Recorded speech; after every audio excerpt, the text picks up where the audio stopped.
Hey friends, today I have Kate Hudson-Hall joining me from Anxiety Hacks and Bulimia Sucks podcast, but she's also the author of Anxiety Hacks, Proven Techniques, Tools, and Tips to Calmness.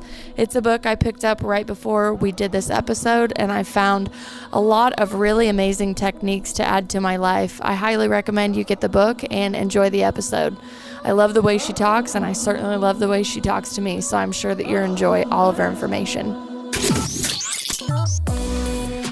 What made you want to be an advocate for bulimia, anxiety, and anorexia?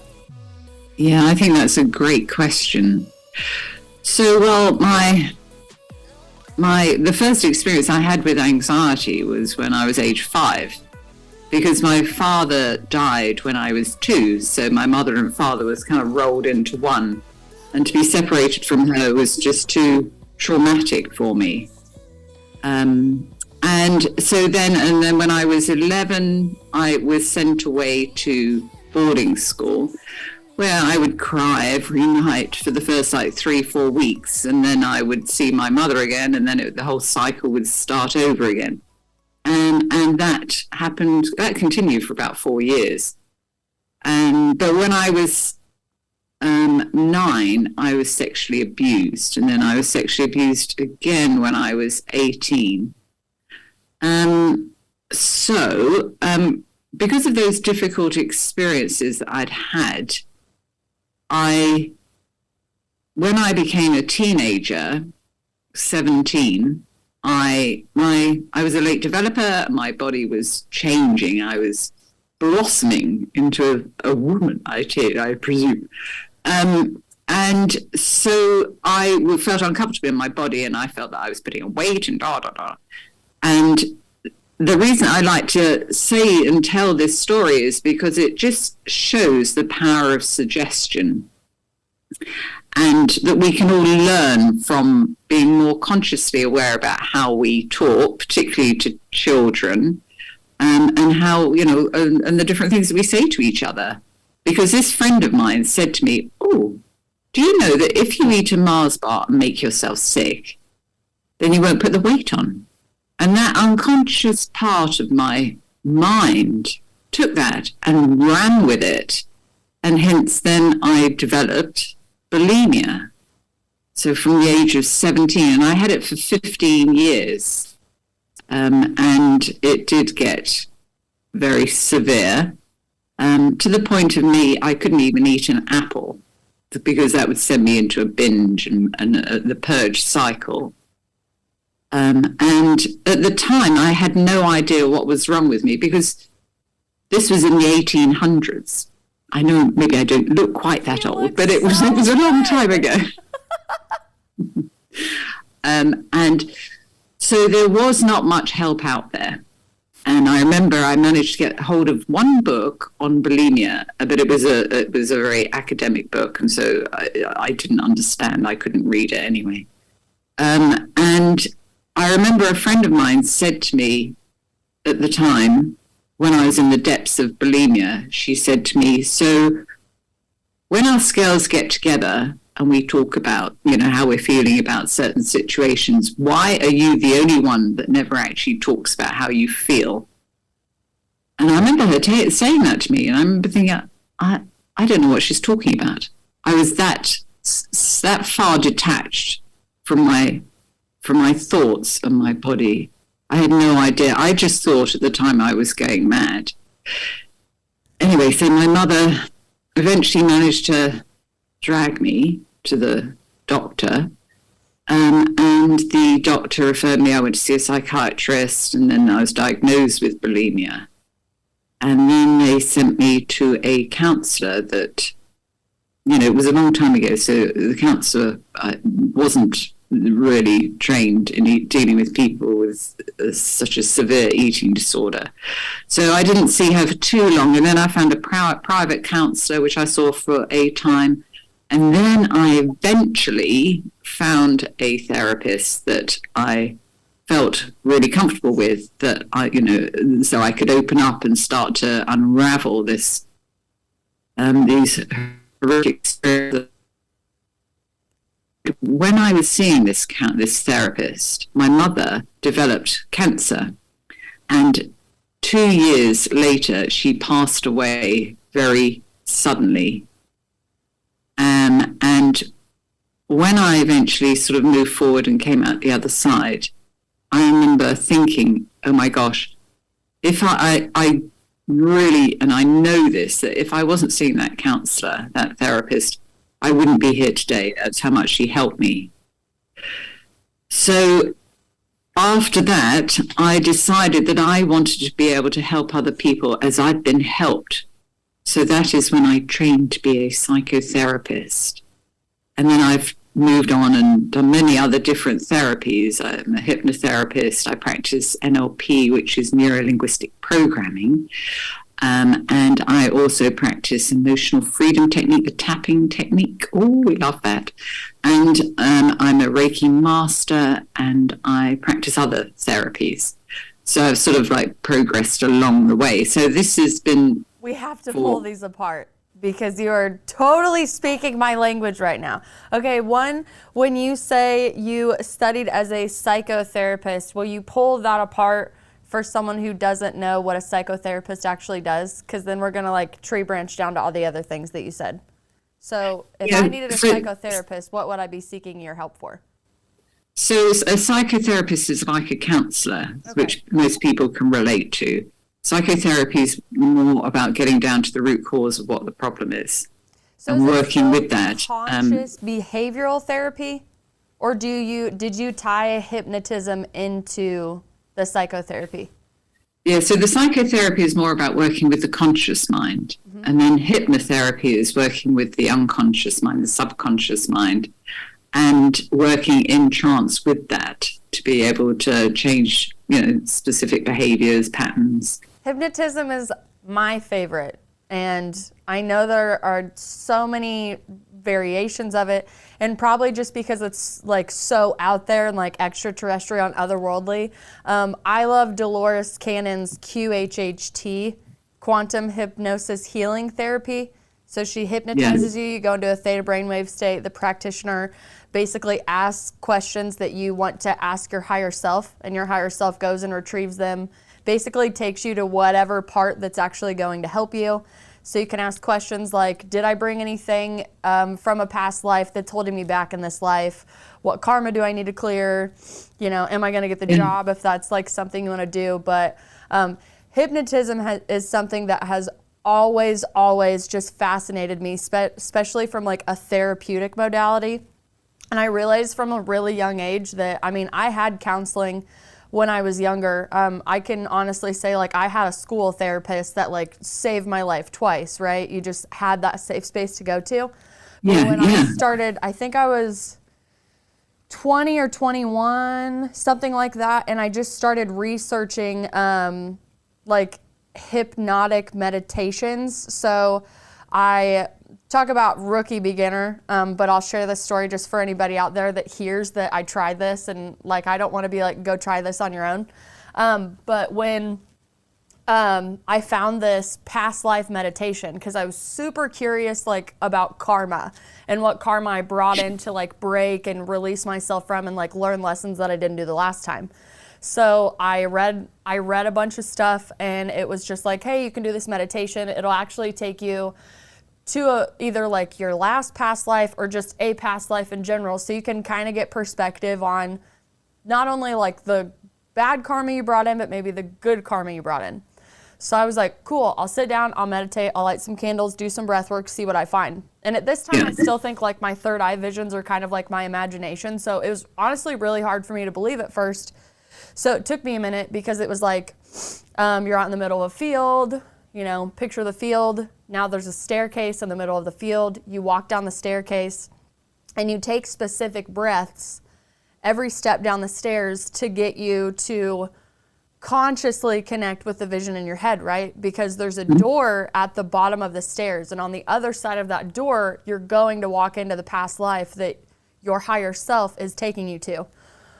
Well, I get to the bottom of the stairs, and there is smoke and fire coming out from under the door. And I'm like, well, it's just meditation, right? Like, I'm not going to get burned up. And I open the door and I wake up in a teepee on fire, and I open it and it's a bunch of, like, I'm just going to say cavalrymen, because I don't know their uniforms. I think they were blue. Like, you know, I'm talking about, like, Civil War type stuff.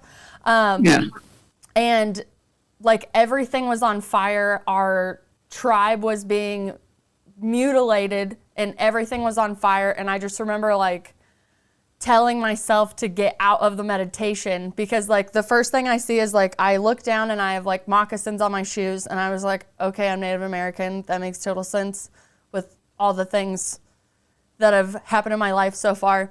But then as soon as I opened that tent and I saw, like, this battle of something going on, and, like, my family being killed and fire, and just literally it looked like the scene out of a movie. And then I was like, okay, time to go, you know, and I just like snapped out of it really quick. And I just remember, like, waking up on my floor and just being like, okay, all right. Do not think I'm supposed to do that unassisted as a rookie by myself ever again. But that was one of the first, like, astral travel experiences I kind of had on my own.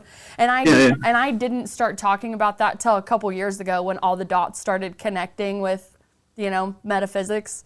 But for the longest time, like, I was like, it's your imagination. That didn't really happen. But now, after studying a minimal part of, like, how you hypnotize, what brainwave state you come in, and what you're able to access through those brainwave states, I was like, holy shit, that was totally real. That was a total past life. And that was terrifying, because I technically got exactly what I asked for, but you just really don't think you're going to wake up in a teepee that's caught on fire. So I love hypnotism, NLP. So suggestive selling, obviously, if you go to restaurants, like, a big thing. But NLP and, like, Tony Robbins, same thing. Like, that's one of his main things that he uses for his self-help stuff.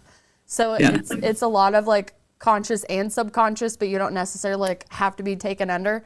So absolutely, I'm fascinated with hypnotism, and they taught us NLP, but it was, again, I was in the hospitality industry for a while, so it was rebranded as suggestive selling. But the nodding and the descriptive words and the smiling and the, yeah, you want to buy that. Yeah, you do. All the unconscious, Yes, very unconscious programming. And when I studied, not like certified studied NLP, but just researched it because we did an episode on my previous show about it, I was like, damn it. I was like, how much stuff have I bought that I didn't even want to buy because they literally tricked me? And I was like, how many people did I trick? So, okay, psychotherapist, hypnotism. How long have you been qualified as a Reiki master? Because that's like a couple levels before you get to a master program. Yeah. Since 2004, probably. Something like that. Yeah. But I think, you know, with hypnotherapy, so I qualified in 1999, so it was a long time ago. So I've been doing it for a very long time. And depending on the individual, why the client would come and see me, I do use hypnotherapy a lot. And it's so powerful to help change people's behaviors, because if they could consciously change that behavior, then they would. But they can't, because it's all connected to the unconscious. And I think for me, when I think back, I have taught hypnobirthing, and which is the in word for when you're giving, when you're in labor and going into trance. But when my third son was born, I had just qualified, or before he was born, I just qualified as a hypnotherapist. And I was like, right, okay. Because the first two births, I didn't have any pain relief. So I had a comparison. I'm like, I don't want to go back there. Thanks very much. I don't want to do that again. I want to be in trance. So from week 14, I started to listen to a specific recording that had been made for me every single night to get me into that relaxed, calm state for when I was in labor. And when the time came, they, for whatever reasons, they had to induce me on the drip, which, you know, sometimes can be a little bit more in depth. Mm-hmm. if you know what I mean. Yeah. And so I said to the midwife, I said, okay, so when she was giving me the drip, I said, okay, I just want you to leave me. Let me do it my way. Just leave me be. So that was at 7:00 in the evening. And then I went through the labor until midnight and I had no pain whatsoever.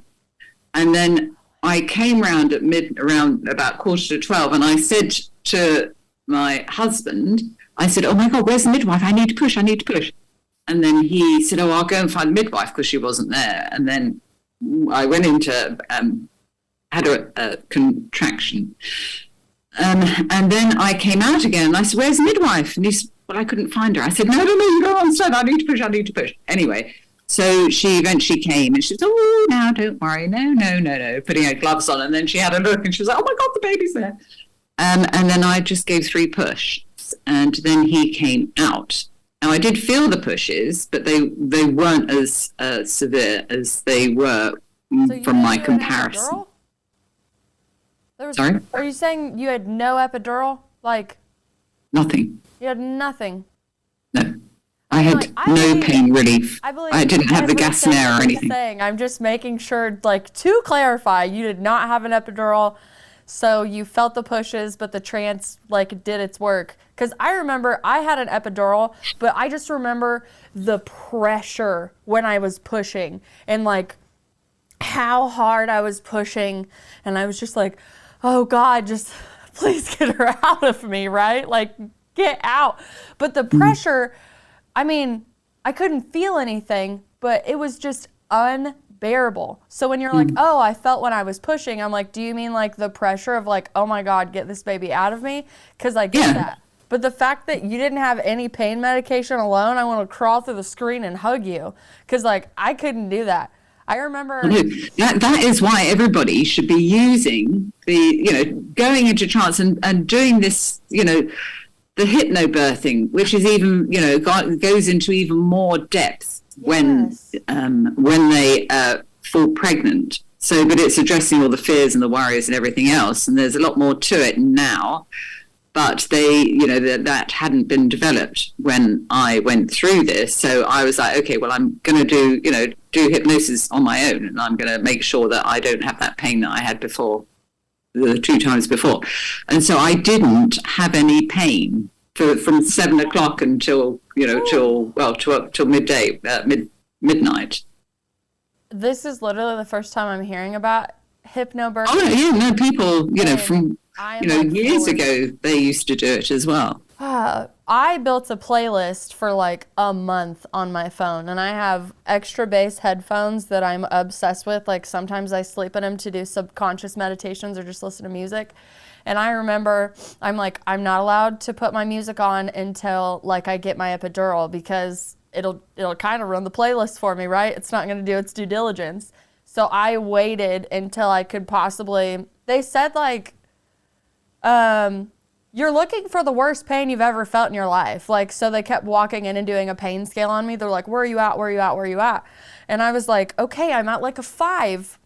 Like, I'm in a lot of pain, especially when the contractions hit. Like, I'm like screaming for the women of the world, right? I'm like, oh my God, this is what that's not me the first time. Yeah. So, and the anesthesiologist was like, hey, keep in mind you don't want to be a hero.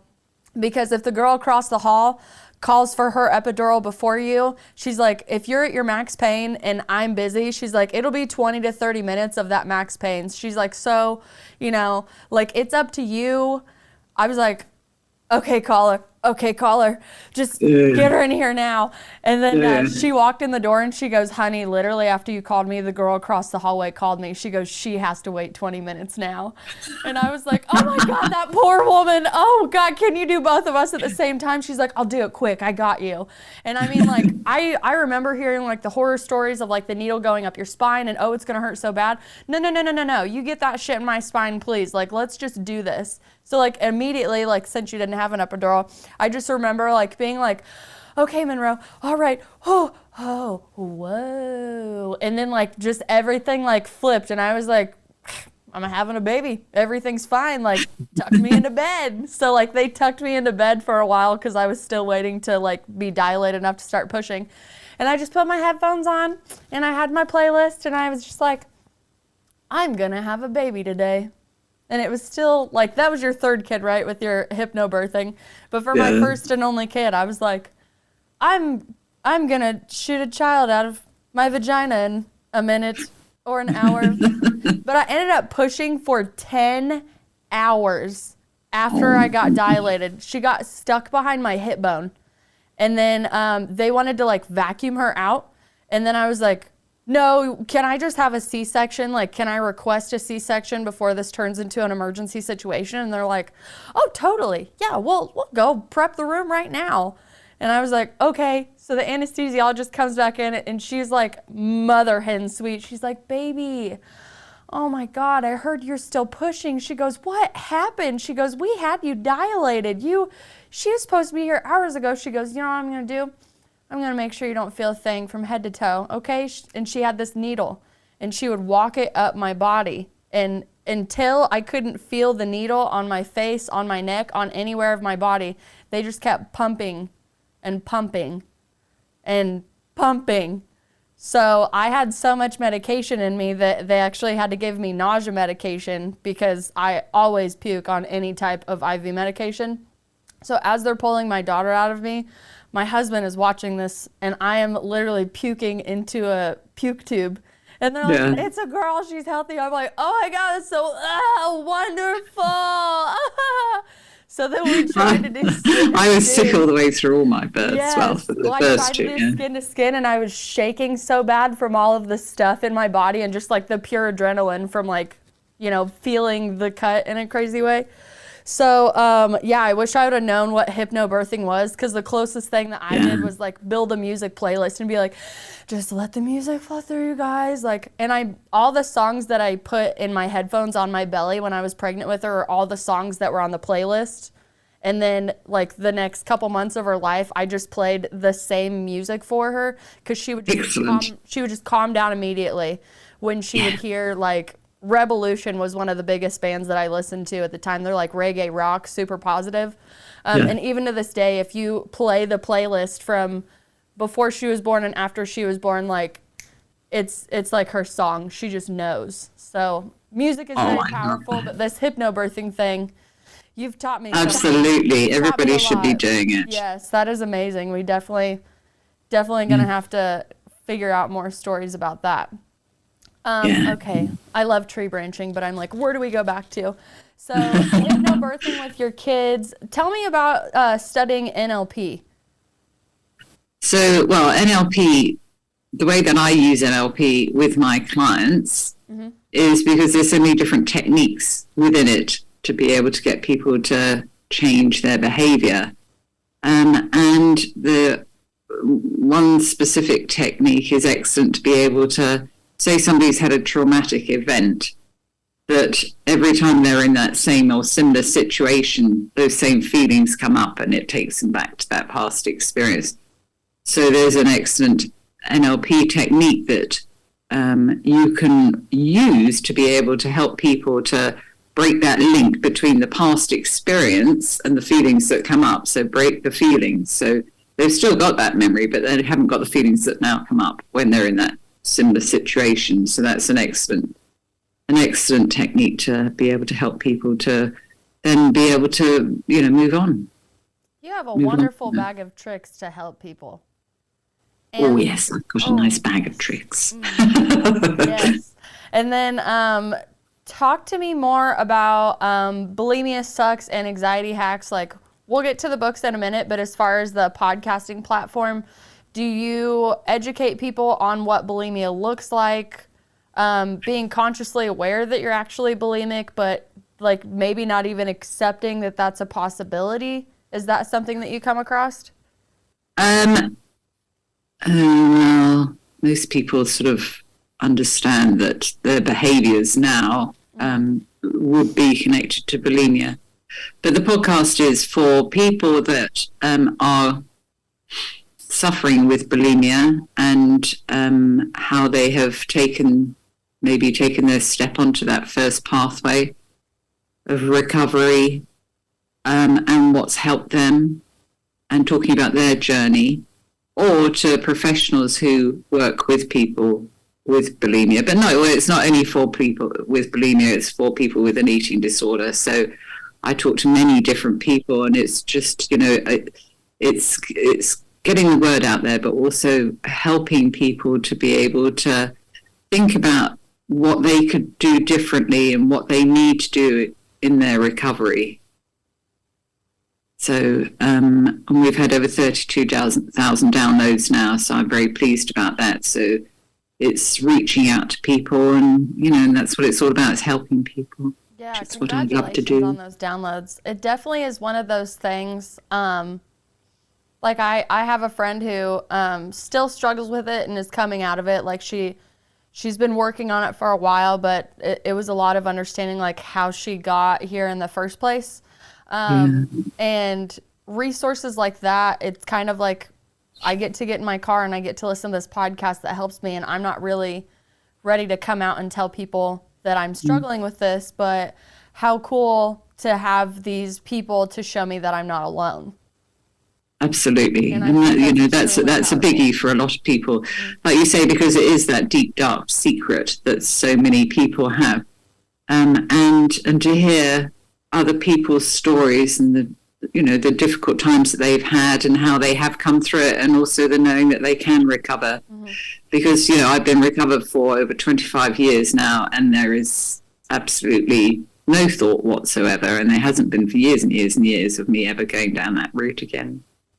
So then moving on to anxiety hacks, what was the inspiration in consolidating all that information in one book? So, well, I decided to write anxiety hacks because so many people have anxiety. And I have been working with people with anxiety ever since I started working with my clients, so for the last 20 plus years. And it incorporates many, many different ways to be able to help people with their anxiety. And the reason I've packed it full of different tools and techniques is because we're all different. So it's reading through the book and finding what way, what technique, what tool, what tip, whatever helps you. And then within the book, there's a companion course that I made. So a free companion course that is connected to the book, and it's got videos of me showing you how to do some of the techniques. And then there's downloadable tables and other extra information in the companion course, because I think it's one thing reading, the steps of how to follow, do a technique. But it's also much more helpful to have a video showing you how to specifically do those steps.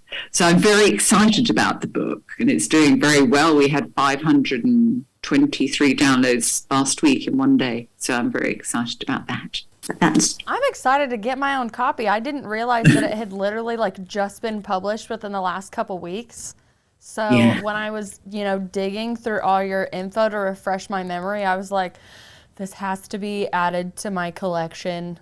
I not only can utilize this for myself and my own healing journey, but I get to put it in my bag of tricks. And it's like I told you earlier, if I use it, it's vetted. I'm not going to pass anything on to somebody for some false ass promotion, right? I'm super authentic in the products that I use, whether it's from a small business, an author, whoever. I really pride myself on, if you ask for my help on something, I'm like, okay, this worked for me. It might not work for you, but this is what I did. Check out Kate Hudson-Hall, So when I was doing it today, I was like, I hate that I didn't order this book before our interview. Do you have a copy of it there that you can flash to the camera? Here it is. Here it is. Here it is. Yes, and it's also available on Amazon, which I'm going to obviously put all your links down below per usual. Want to make sure everybody can get it to all of our friends super fast, but I am super excited to add that to my collection and just start learning from it. Oh, thank you, Shai. Yes. Yes, I'm very excited about it. And then, of course, I do the tapping therapy, which I teach in the book. Oh, we love EFT. Because yesterday, you'll love this then. Yesterday, I always usually have music blaring really loud. Because, like, music's definitely my therapy. But I was so overwhelmed in the happiest way, and all I was doing was finishing the rest of the release of season 1, booking like seasons of guests, like getting the promos online. Like, I'm literally doing everything I love doing. I work for myself. I work very hard for myself, putting all this together. And I made a list of all of the guests that I still had to promote for season 1. And I tripped balls because I had over the amount of guests that I had for slots for season 1. And I had no idea that I overbooked the guests. And if I'm going to release your episode, I don't want to push back your deadline, right?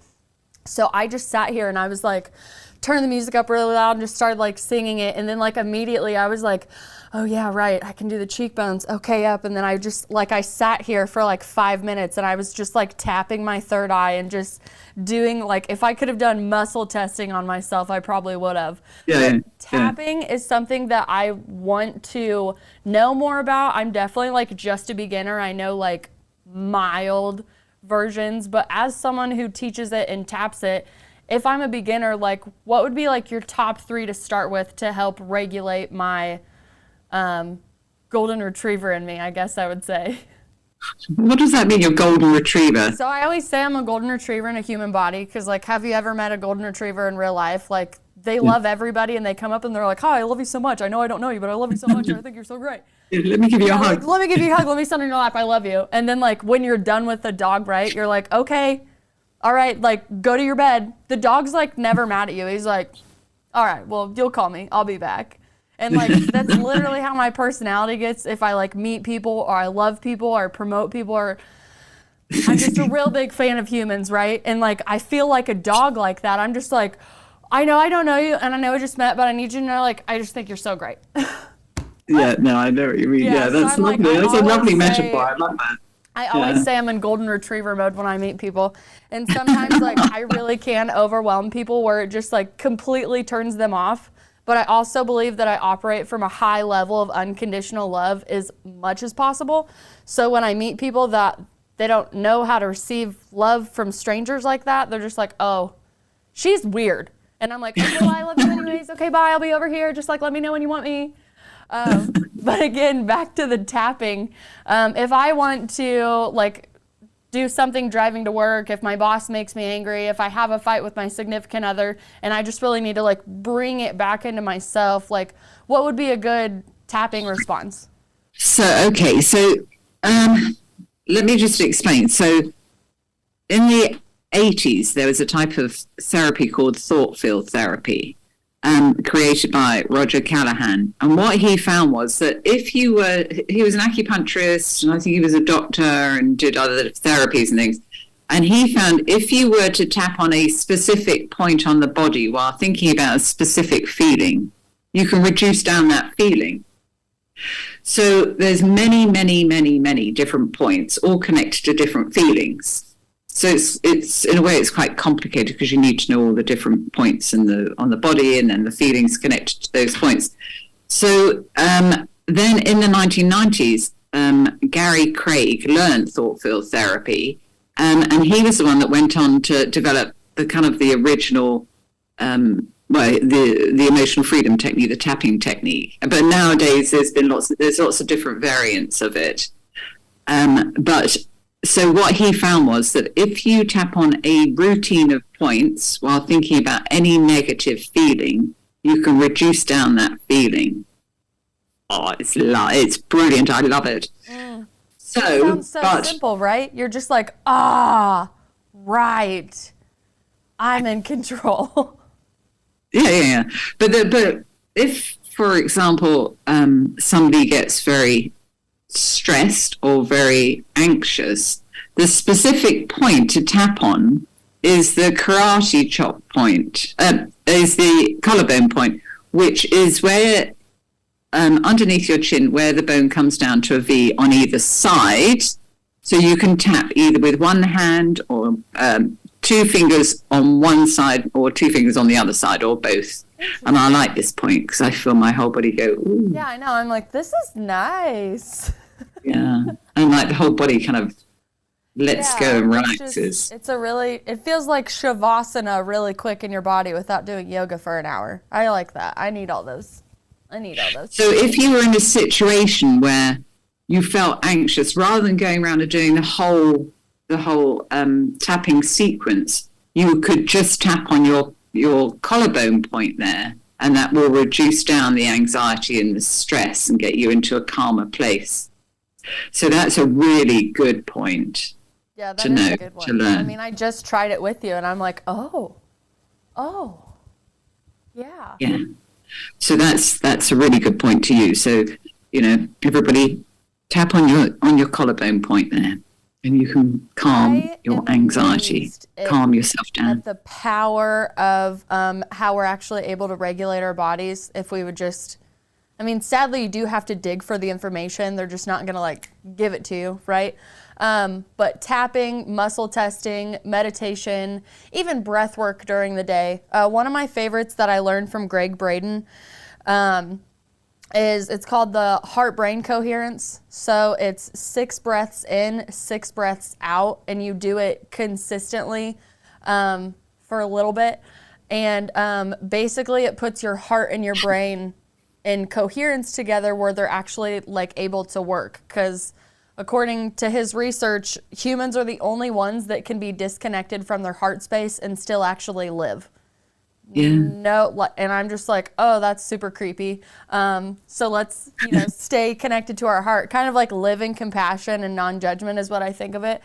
But when I did that, I started doing that with meditation, and just as kind of like my own test, right? I did it for 30 days straight, and I was the nicest person ever.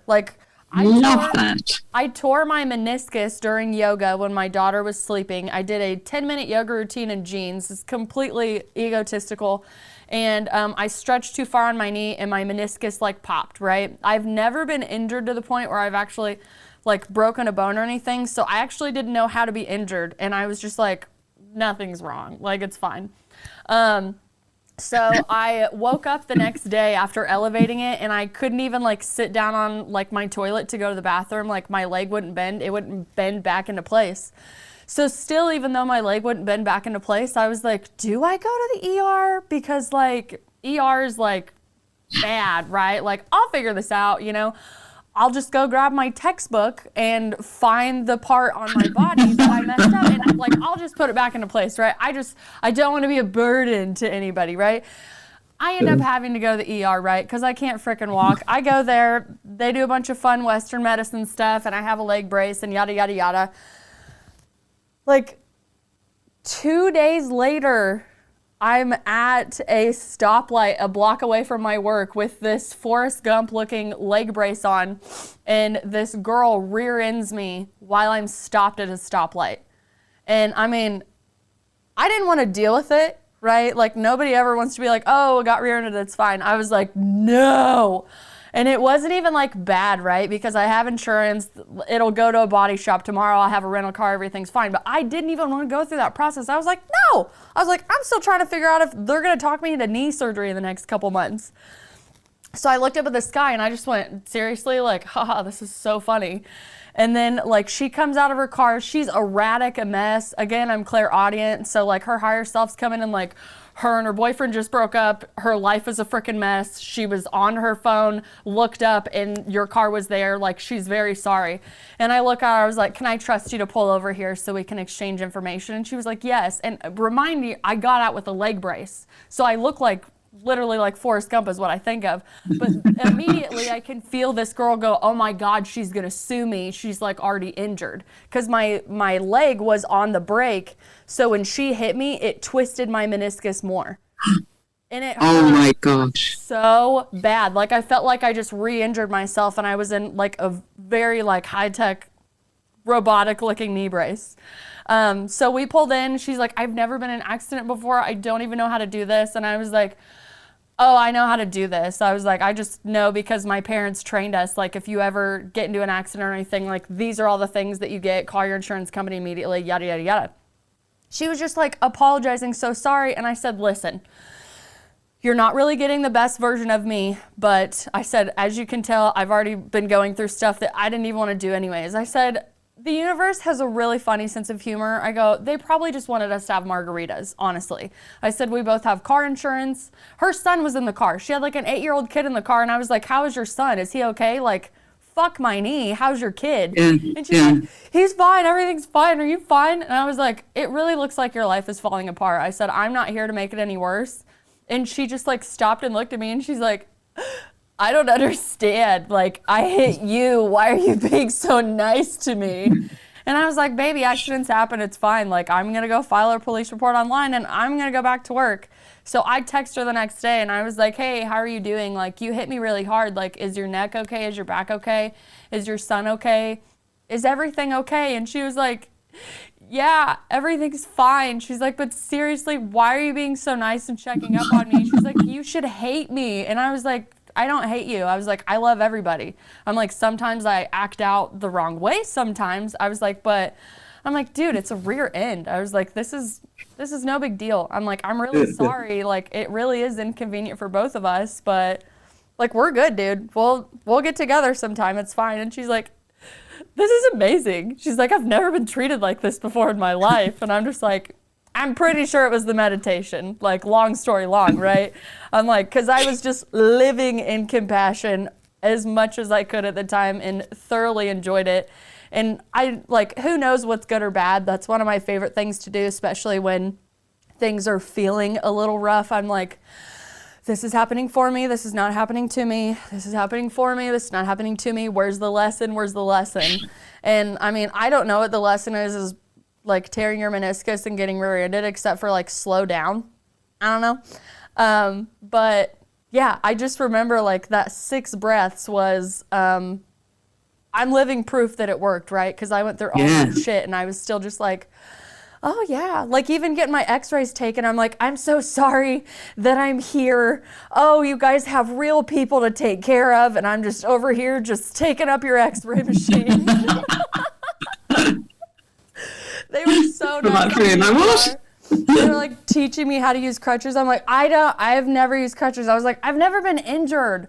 I was like, I don't know how to do this thing. And they're just like, we're not used to people like you in the hospital. Like, get me out of here. You have real people to take care of. So there's my tree branch, my biggest one.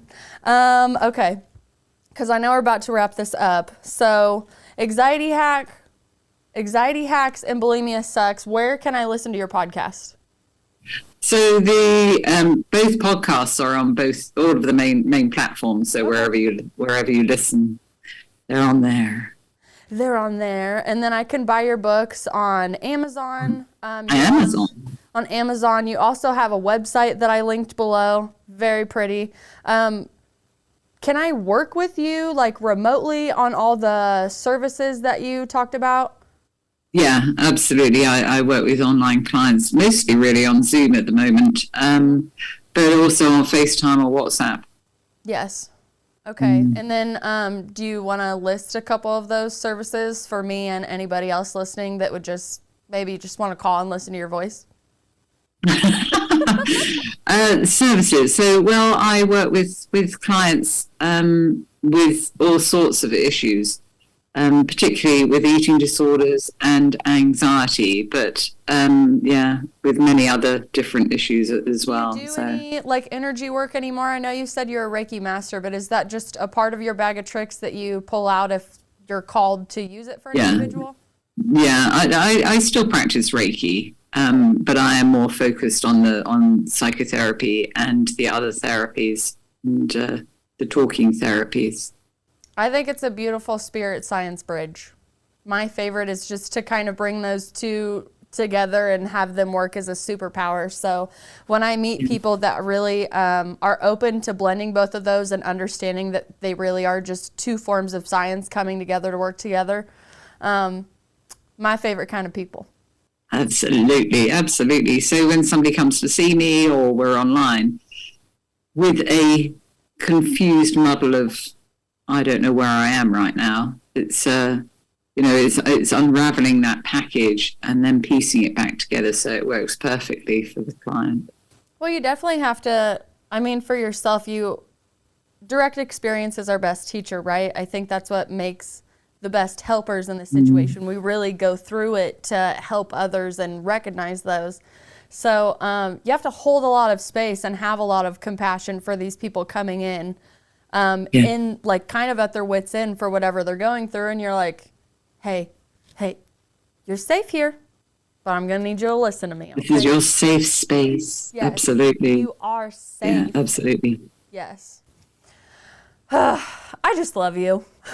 You're amazing. I love you. Yes, absolutely amazing. I cannot wait to get your book. I cannot wait to talk to you again. Literally, if you ever want to come back on the show, spread your knowledge, tell us a story, please come back. Because I'd love to come back, Shai. That would be so much fun. You're incredible. I could share more of my anxiety hacks. Absolutely. Tips. Yeah. And I mean, especially with us putting it on YouTube, it's always good. Like, I'm a visual and hands-on learner, so I appreciate anybody that's able to give me a video. So, yes, you are welcome back literally anytime, as much as you want. I love your vibe. I love your energy. Do you have anything else that you would like to tell our guests before we introduce our music for the day? I feel that people need the help that, people need help, and there's a lot of help in the book Anxiety Hacks. So it's definitely worth a read. And even at the moment, it's the Kindle is on Amazon for 99 cents. So you could just pop in there and get your copy. So to get that help that maybe you do need, or find in the book what would work for you. That's wonderful. Well, now that I know the Kindle's 99 cents, I can purchase that today and read it until the hard copy gets here. Because I will be getting a hard copy, and you will be all over my TikTok. Because I love reading excerpts from people's books to inspire them to go purchase the book themselves. So I am so excited to get your stuff. Genuinely, I am so glad that I met you. I cannot wait for you to come me back too. on. This has been so much fun. Yes. And again, one more time, I love your voice. It makes me so happy when you talk to me. I just love it. Oh, but I love it. I much prefer the American accent. I have tried for years to speak with an American accent, but the only thing I can say is for sure. For sure. That's all I can say. For sure. It doesn't even sound like an American accent anymore. It's spectacular. There was another guy from the UK that I interviewed, and he would just be like, it's brilliant. It's brilliant. And I'm like, can I use that word? Like, every time I talk to you, like, every time you talk to me, I'm just like, Gareth, you're brilliant. And he's like, yes, of course. He's like, that's how we talk over here.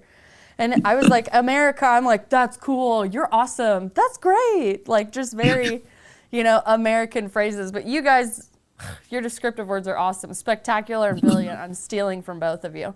That's spectacular. Well, if you ever need tips and tricks on how to sound like you're from Wichita, Kansas, or, Camp Point, Illinois, call me up and I'll help you out. And then maybe you can help me fit into the UK when I finally come and visit in the next couple of years. Oh my gosh, come on, you've got to come over. Oh, absolutely. Yeah, it's so much fun. We plan on touring all over the world and shooting documentaries and interviewing people. Like, I mean, this is just the beginning, but we really do plan, like I told you, we plan on going to Costa Rica and hosting an ayahuasca trip with me and like 10 friends, and we're going to do a documentary format of it so we can show all of our loved ones that plant medicine and psychedelic medicine, I guess you could say, can really help with PTSD and all of that stuff as well. We want to bring that to the forefront of our listeners. Fantastic. I'm super interested in going and interviewing people in their safe spaces and showing people these places and being like, hey, you're safe here. If you're scared to be hypnotized, go to my YouTube channel. They hypnotize me for 5 hours, which I'm actually doing that in January. So I told you, I love QHHT. There's a local practitioner that I'm going to work with. She's going to hypnotize me for about 5 hours, and we're going to video it and audio it, and I'll release it on the show, and I'll release it on my YouTube. Oh, brilliant. Yeah, let me know. I'll have to keep a close eye. I'd like to see that. Yes, and then when I make it to the UK, I want you to hypnotize me. Oh, yeah, come on. Yes. Yeah, come on. Oh, I'm ready. I'm ready. Yes. I never knew that I would have a job where I'm like, I gotta go get hypnotized today. Oh, this has been so fun. I cannot wait to have you back. Okay, well, this is, besides you, my favorite part of the show is music. And one of my true soul sisters, Kelly Catastrophe, sponsors it through her concert photography company called Vitality Exposed. You can check them out on Facebook and Instagram. I still believe the last thing she shot was Circus Soleil and Motionless in White, which is a super big band touring around the U.S. right now. But if you haven't went and checked out her shots, please check out her shots because she really just brings that music like full force in your face and makes you want to get back into the music. But today she is bringing a Neo-Vi track, Meaning, and I really hope you like it. This is off one of his older albums, but still hits pretty good. Kate, thank you so freaking much. I love you. Oh, Cheyenne, I love you too. Thank you so much. It's been so much fun. Brilliant. Spectacular.